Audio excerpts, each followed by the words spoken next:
بسم اللہ الرحمن الرحیم۔ کائنات کے سب سے بڑے معلم سے سب سے بڑے عالم نے تعلیم دی اور مومنوں کو دی۔ معزز خواتین و حضرات، السلام علیکم۔ اللہ تعالیٰ آپ کو ہمیشہ اپنی حفظ و امان میں رکھے، آمین۔ آج کی اس ویڈیو میں آپ کو ایسے واقعے کو بیان کرنے جا رہا ہوں جو شاید آپ کو کسی نے بتایا ہو۔ آج میں آپ کو حجر اسود کی اہمیت قرآن کی دلیل کے ساتھ بتاؤں گا۔ چلیں چلتے ہیں اپنے واقعے کی طرف۔ اس واقعے کو کتاب کوکب دری سے لیا گیا ہے۔ حجر اسود کی اہمیت قرآن کی دلیل کے ساتھ۔ روایت میں ہے کہ ایک مرتبہ حضرت عمر خانہ کعبہ کا طواف کرتے ہوئے جب حجر اسود کے قریب پہنچے تو کہا کہ اے حجر اسود، میں جانتا ہوں کہ تو ایک سیاہ پتھر ہے جو نہ کسی کو نفع پہنچا سکتا ہے اور نہ نقصان۔ اگر رسول خدا صلی اللہ علیہ وآلہ وسلم نے تجھے بوسہ نہ دیا ہوتا تو میں بھی ہرگز تجھے بوسہ نہ دیتا۔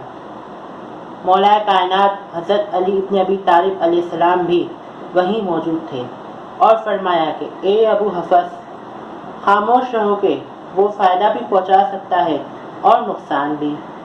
حضرت عمر، یا ابو الحسن علیہ السلام، آپ یہ بات کہاں سے کہہ رہے ہیں؟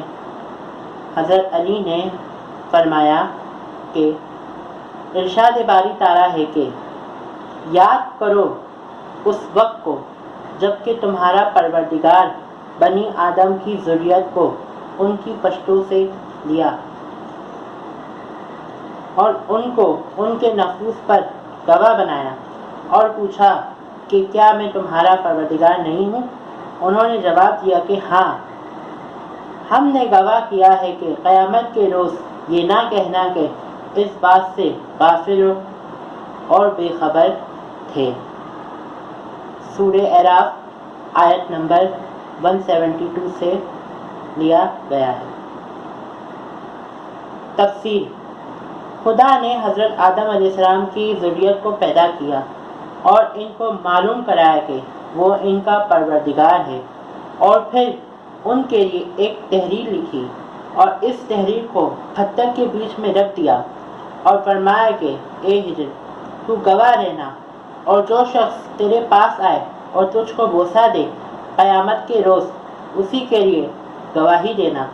بس یہ پتھر نفع بھی پہنچاتا ہے اور نقصان بھی۔ یہ تفسیر سن کر حضرت عمر نے کہا کہ میں اس مشکل قضیہ سے خدا کی پناہ میں آتا ہوں جس کے حل کرنے کے لیے ابو الحسن نہ ہو۔ کتاب کوکب دری سے ماخوذ ہے۔ معزز خواتین و حضرات، اگر آپ کو ہماری یہ ویڈیو اچھی لگی ہو تو لائک کر دیں اور سبسکرائب کرنا مت بھولیں۔ شکریہ۔ اب ہمیں دیں اجازت۔ اللہ حافظ۔